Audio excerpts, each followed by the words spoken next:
Hello guys. Good morning guys. Nagawa lang ako ng emergency light. May version ng portable emergency light. Tapos siya.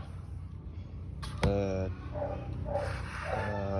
kinunik ko na yung BMS sa LiPo 4 battery na 32650. Kaso nung pag-testing ko guys, ito guys, parallel lang ito, parallel connection sa 3.65 volts maximum voltage sa iisang battery. Pag-tester ko guys,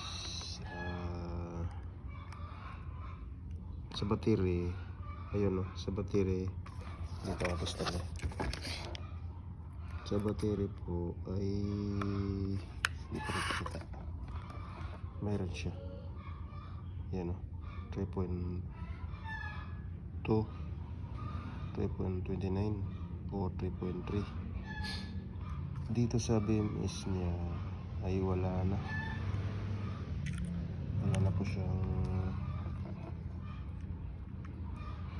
wala na, kaya tulog po si BMS, laging tulog.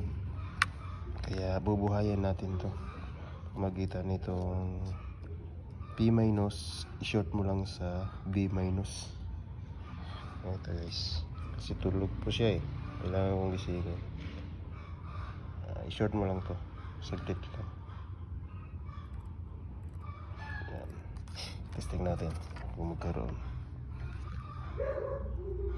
P-, B- lang guys ang iso-short mo. Ayun, nagkaroon na siya guys. Ganun lang pag tulog ang BMS. Ayan.